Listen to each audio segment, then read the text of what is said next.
വറഹ്മത്തുള്ളാഹി തആല വബറകാതുഹു.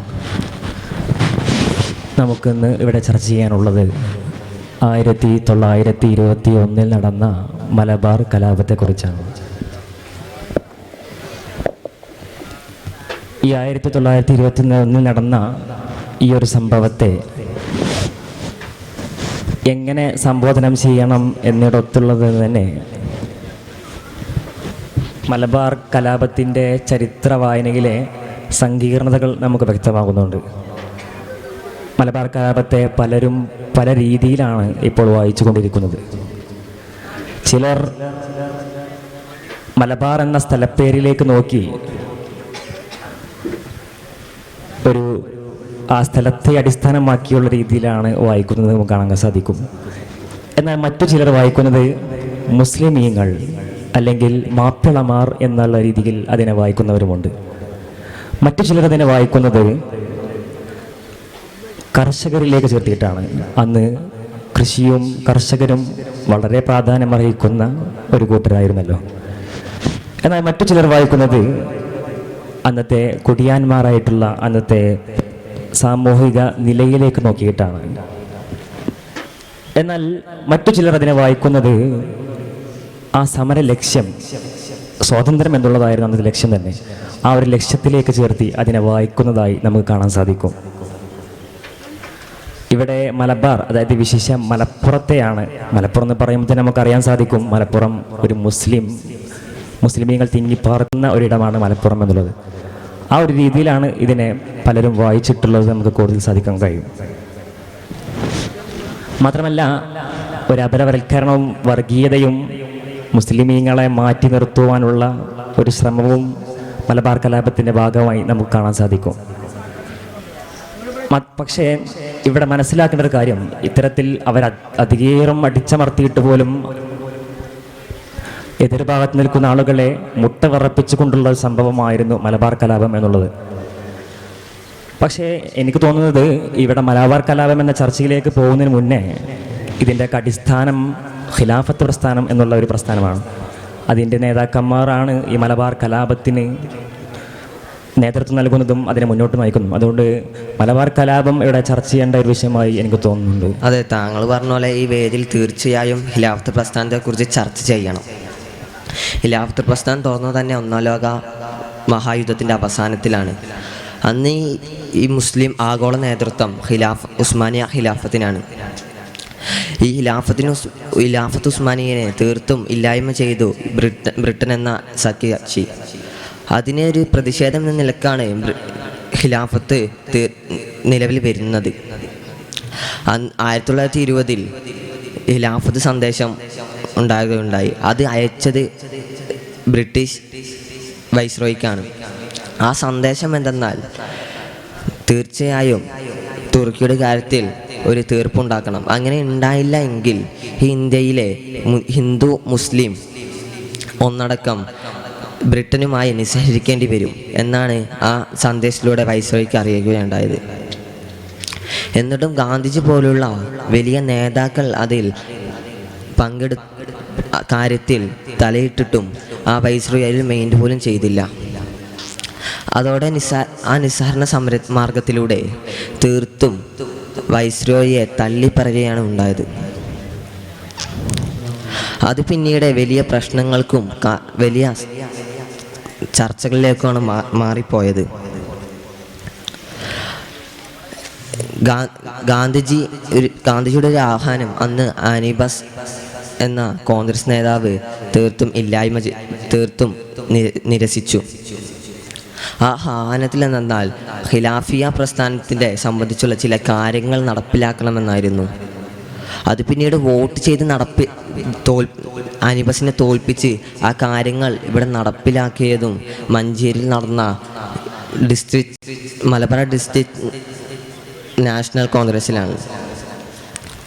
ആ കോൺഫറൻസിൽ വെച്ച് പല കാര്യങ്ങളും വന്ന് അവിടെ തീർപ്പുണ്ടാക്കിയല്ലേ.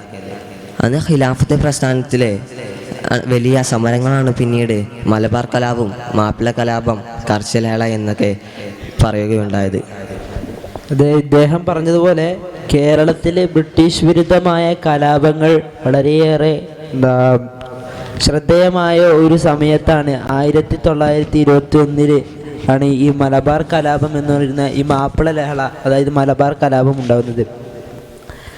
1921 മുതൽ 1922 ഫെബ്രുവരി വരെ നീണ്ടു നിന്ന ഒരു കലാപമാണ് ഇത്. ഇതിൽ പ്രധാനമായിട്ടും അവിടെ ഉണ്ടായിരുന്ന, അതായത് ഈ മലബാർ മേഖലയിൽ ഉണ്ടായിരുന്ന കർഷകരുടെ കയ്യിൽ നിന്നും അവിടുത്തെ ജന്മിമാർ അമിതമായി നികുതി പിരിക്കുകയും അവരുടെ ഭൂമിക്ക് അമിതമായ പാട്ടം ഈടാക്കുകയും അതുപോലെ തന്നെ ആവശ്യമില്ലാതെ കുടിയൊഴിപ്പിക്കുകയൊക്കെ ചെയ്തത് ജന്മിമാരങ്ങനെ ചെയ്യുന്നുണ്ടായിരുന്നു. അങ്ങനത്തെ ക്രൂരമായ നടപടികൾ അവർ സ്വീകരിക്കുകയാണ്.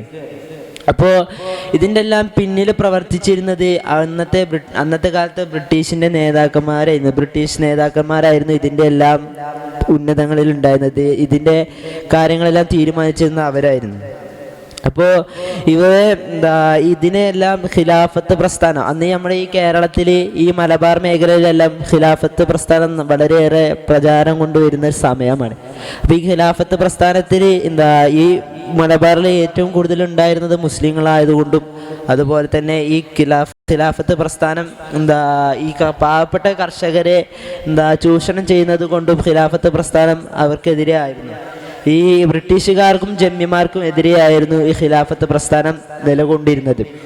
അതുകൊണ്ട് തന്നെ ഈ ഖിലാഫത്ത് പ്രസ്ഥാനത്തിന് അന്നിന് ഒരുപാട് അനുകൂലരായ ആളുകളും അന്ന് ഉണ്ടായിരുന്നു എന്നുള്ളതാണ് മറ്റൊരു കാര്യം. അപ്പോൾ അങ്ങനെ ഇരിക്കെ ഈ പൂക്കോട്ടൂർ ഖിലാഫത്ത് കമ്മിറ്റി ജനറൽ സെക്രട്ടറി വടക്കേ വീട്ടിൽ മുഹമ്മദിനെ അറസ്റ്റ് ചെയ്യാൻ വരുന്ന പോലീസുകാരെ അന്നത്തെ ജനങ്ങൾ, ആ നാട്ടുകാർ തടഞ്ഞു വെക്കുകയാണ് ഉണ്ടായത്. പിന്നെ അതിന് പുറമെ നമ്മൾ ഇതിൻ്റെ എല്ലാം കൂടാതെ ഈ ഖിലാഫത്ത് പ്രസ്ഥാനത്തിൻ്റെ മെയിൻ വലിയ ഒരു ആളായിരുന്ന അലി മുസ്ലിയാരെ അറസ്റ്റ് ചെയ്തു എന്നുള്ളൊരു തെറ്റായ വാർത്തയും അന്ന് ഈ മലബാറിൽ പരക്കുകയുണ്ടായി. ഈ തെറ്റായ വാർത്ത പരന്നതിനെ തുടർന്ന് മലബാറിൽ പലയിടങ്ങളിലും വലിയ രീതിയിലുള്ള കലാപങ്ങൾ അഴിഞ്ഞാടുകയാണ് ചെയ്തത്. ബ്രിട്ടീഷുകാരെ സഹായികളായി പ്രവർത്തിച്ച ജന്മിമാർക്കെതിരെയാണ് ഈ ഖിലാഫത്ത് പ്രസ്ഥാനത്തിന് പ്രധാനമായിട്ടും ഇടപെട്ടിട്ടിരുന്നത്.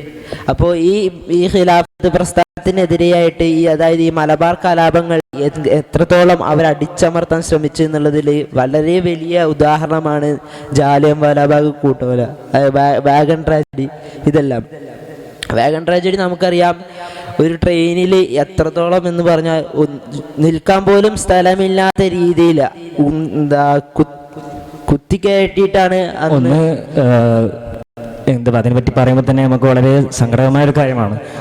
ഒരിക്കലും നമുക്ക് ചിന്തിക്കാൻ പോലും കഴിയാത്ത, അതായത് ഒരു ട്രെയിനിനുള്ളിലേക്ക് മനുഷ്യ ശരീരങ്ങളെ, ജീവനുള്ള ശരീരങ്ങളെ കുത്തി നിറച്ച് അവരെ ഒരു മനുഷ്യബോധമില്ലാതെ, മനുഷ്യത്വമില്ലാത്ത, കണ്ണിച്ചോരയില്ലാത്ത പരിപാടി എന്നൊക്കെ വേണമെങ്കിൽ നമുക്ക് പറയാം.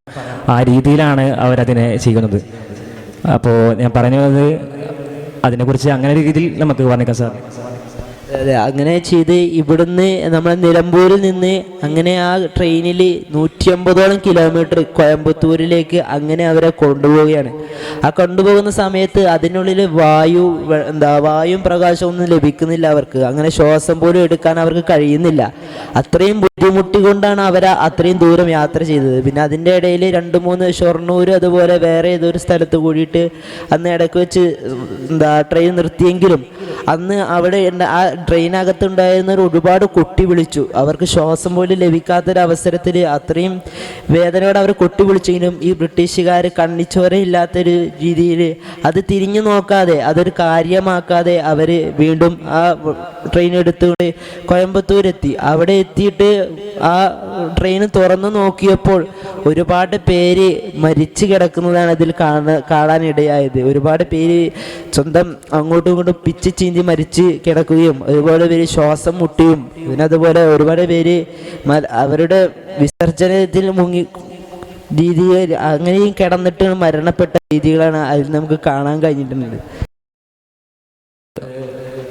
ഇതിൻ്റെ തുടർ നമ്മൾ ഈ ചർച്ച ചെയ്യുമ്പോൾ നമുക്ക് മറ്റൊരു കാര്യം മനസ്സിലോർമ്മ വരുന്നത്, നമ്മൾ ഈ സമകാലിക കാലത്ത് മലബാർ സമരത്തെ, മലബാർ കലാപത്തെ വളരെ മോശമായി ചിത്രീകരിക്കുന്ന ഒരു കാഴ്ചപ്പാടാണുള്ളത്. ഞാൻ തുടക്കത്തിൽ പറഞ്ഞതുപോലെ തന്നെ പലരും പല രീതിയിൽ പല സംഘടനകൾക്കായാലും രാഷ്ട്രീയ ബോധത്തോടുകൂടിയും പല രീതിയിൽ അവരതിനെ വർണ്ണിക്കുന്നുണ്ട്. ഈ സമകാലിക കാലത്തെ ചർച്ചകൾ എത്രത്തോളമാണെന്നുള്ളത് എന്താണ് താങ്കൾക്ക് എനിക്ക് തോന്നുന്നത് വളരെ മോശമായൊരു ചിത്രങ്ങളാണ് നമ്മളിപ്പോൾ സമൂഹത്തിൽ കണ്ടുകൊണ്ടിരിക്കുന്നത്. തീർച്ചയായും നമ്മൾ ഈ മലബാർ കലാപത്തെക്കുറിച്ച് ഈ ഒരു കാലഘട്ടത്തിൽ വർഗീയവാദികൾ അതിനെ മലബാർ കലാപം ഇന്ത്യൻ സ്വാതന്ത്ര്യ സമരമല്ല, അതൊരു വർഗീയ കലാപമായിട്ടാണ് വർഗീയവാദികൾ ഈ ഒരു കാലഘട്ടത്തിൽ ചിത്രീകരിച്ചുകൊണ്ടിരിക്കുന്നത്.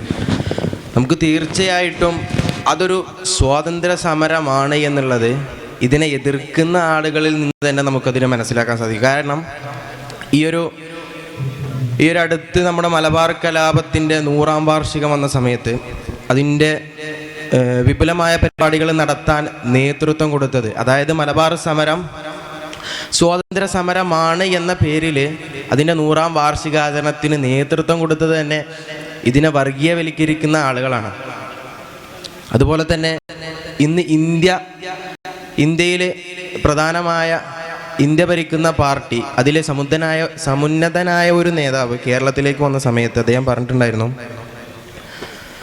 ഈ മലബാർ കലാപം എന്നുള്ളത് വർഗീയ കലാപമാണ് എന്നുള്ളത്. അത് വർഗീയവാദികൾ ആ കലാപത്തെ അത്തരത്തിൽ ചിത്രീകരിച്ച് അതൊരു വർഗീയ കലാപമാക്കി മാറ്റുക എന്നുള്ളതാണ് ഭൂരിഭാഗം ആളുകളുടെയും ലക്ഷ്യം, വർഗീയവാദികളായ ആളുകളുടെ ലക്ഷ്യം. 1857 ഒന്നാം സ്വാതന്ത്ര്യ സമരം നടന്നു. ആ സമരത്തിന് ശേഷം പിന്നീട് കണ്ട ഏറ്റവും വലിയ ഒരു പോരാട്ടമായിരുന്നു മലബാർ കലാപം എന്നുള്ളത്. ഈ മലബാർ കലാപം തീർച്ചയായും സ്വാതന്ത്ര്യ സമരമാണ് എന്നുള്ളത് ഈ വർഗീയവാദികളായ ആളുകളുടെ അടുത്ത് തന്നെ നമുക്ക് കിട്ടുന്നുണ്ട്. 1987 കെ മാധവൻ നായർ അതിനെക്കുറിച്ച് അദ്ദേഹത്തിൻ്റെ പുസ്തകത്തിൽ രചിക്കുന്നുണ്ട്. സ്വാതന്ത്ര്യ സമര പോരാട്ടത്തിൽ 1857 അതിൽ നടന്ന ശിപ്പായി ലഹള അതിനെ സംബന്ധിച്ച് അദ്ദേഹം പറയുന്നുണ്ട്, അതിന് ശേഷം നടന്ന ഏറ്റവും വലിയ ഒരു സമര പോരാട്ടമായിരുന്നു സ്വാതന്ത്ര്യ സമര പോരാട്ടമായിരുന്നു മലബാർ കലാപം എന്നുള്ളത്. മലബാർ കലാപത്തെക്കുറിച്ച് പറയുമ്പോൾ തീർച്ചയായും നമ്മൾ വാര്യംകുന്നത്ത് അഹമ്മദ് ഹാജി അതിലേക്ക് എന്ത് ചെയ്യണം, മെയിനായിട്ട് അതായത് ഇന്ത്യയുടെ സ്വാതന്ത്ര്യ സമരത്തിന് വേണ്ടി കേരളത്തിൽ കർഷകരും ജന്മിമാരും തമ്മിലായിരുന്നു ആദ്യ സംഘർഷം ഉണ്ടായത്. അതായത് ഈ ജന്മിമാർക്ക് പിന്തുണ നൽകുന്ന ഒരു വിഭാഗമാണ് ഈ ബ്രിട്ടീഷുകാർ പറയുന്നത്. അങ്ങനെ ഈ ബ്രിട്ടീഷുകാരും ജന്മിമാരും തമ്മിൽ ഈ ഒരു ബോണ്ട് കാരണം പിന്നീട് അത് കർഷകരും ബ്രിട്ടീഷുകാരുമായിട്ടുള്ള ഒരു സംഘർഷമായിട്ട് മാറി. ബ്രിട്ടീഷുകാർ ഈ ജന്മിമാർക്ക് പിന്തുണച്ചത് കൊണ്ട്, ബ്രിട്ടീഷുകാർ അവരോടൊപ്പം കൂടിയത് കൊണ്ട് പിന്നീടുള്ള അങ്ങോട്ടുള്ള സംഘർഷവും കലാപങ്ങളൊക്കെ ബ്രിട്ടീഷുകാരും കർഷകരും തമ്മിലുള്ള സംഘർഷമായിട്ട് മാറി. ഈ ബ്രിട്ടീഷുകാരുടെ നികുതി ഭാരവും അതുപോലെ തന്നെ വലിയ തരത്തിലുള്ള ക്രൂരതകളും മറ്റ് അടിച്ചമർത്തലുകളൊക്കെ അതിനെ എതിർത്ത് നിൽക്കാൻ വേണ്ടിയിട്ടാണ് ഈ ഒരു സമര പോരാട്ടം ആരംഭിക്കുന്നത് തന്നെ. അപ്പോൾ ഇതിനെ വർഗീയവൽക്കരിക്കുന്ന ആളുകൾ അവർ പറയുന്നത് പൊള്ളയായ വാക്കുകളാണ്. ഇതൊരിക്കലും വർഗീയ കലാപമല്ല എന്ന് പറയുന്നത് 1937 കാലഘട്ടത്തിൽ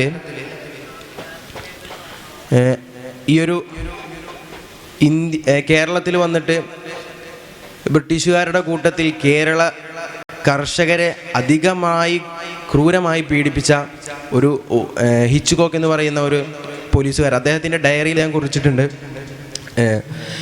ഈ ഒരു കലാപത്തെ തീർച്ചയായിട്ടും വർഗീയ കലാപമായി ചിത്രീകരിക്കാൻ കഴിയില്ല. കാരണം ഈ മലബാർ കലാപം എന്നുള്ളത് അതിൽ ഭൂരിഭാഗം പങ്കെടുത്ത ആളുകളും മുസ്ലിമീങ്ങളായിരുന്നില്ല. അതുപോലെ തന്നെ അതിൽ ഭൂരിഭാഗം പങ്കെടുത്ത ആളുകളും ഹിന്ദുക്കളായിരുന്നു. അപ്പോൾ നമുക്കൊരിക്കലും ഹിന്ദുക്കളും തമ്മിലുള്ള പോരാട്ടത്തെ എങ്ങനെയാണ് വർഗീയമായി ചിത്രീകരിക്കാൻ കഴിയുക? രണ്ട് മതങ്ങൾ, ആ മതത്തിൻ്റെ ഇടയിലുള്ള സംഘർഷമല്ലേ യഥാർത്ഥത്തിൽ വർഗീയ സംഘർഷം എന്ന് പറയുന്നത്? രണ്ടും ഒരേ മതത്തിലുള്ള സംഘർഷമാകുമ്പോൾ എങ്ങനെയാണ് വർഗീയ സംഘർഷമാകുക? അപ്പോൾ ഈ ഒരു വർഗീയവാദികളുടെ ഈ ഒരു ബ്രിട്ടീഷുകാർ മാപ്പിള ലഹള എന്ന് അതിനെക്കുറിച്ച് പറയുമ്പോൾ തന്നെ അത് പിന്നെ ഈ ഒരു മാപ്പിള ലഹള, അതായത് ഈ ഒരു പേരിൽ നിന്ന് പിന്നീട് വർഗീയവാദികൾ അതിനെ വർഗീയമായി വൽക്കരിച്ചുകൊണ്ട് ഇതിനെ വർഗീയ പോരാട്ടമായി മാറ്റുകയായിരുന്നു ചെയ്തത്. അതെല്ലാവരും മനസ്സിലാക്കണം. ചുരുക്കത്തിൽ പറഞ്ഞതിൻ്റെ ആശയം ഒരിക്കലും മലബാർ കലാപം ഒരു വർഗീയ കലാപമായിരുന്നില്ല, മറിച്ച് സ്വാതന്ത്ര്യത്തിനു വേണ്ടി പോരാടിയ ഹിന്ദു മുസ്ലിം മത വ്യത്യാസമില്ലാതെ മതേതരത്തോടു കൂടിയുള്ള ഒരു പോരാട്ടമായിരുന്നു മലബാർ കലാപം എന്നുള്ളത്. അത് നമ്മെ ഏവരും മനസ്സിലാക്കണം എന്ന് മാത്രം ഓർമ്മപ്പെടുത്തി ഈ ചർച്ച ഇവിടെ അവസാനിക്കുന്നു. അൽഹംദുലില്ലാഹി റബ്ബിൽ ആലമീൻ. അസ്സലാമു അലൈക്കും വറഹ്മത്തുള്ളാഹി.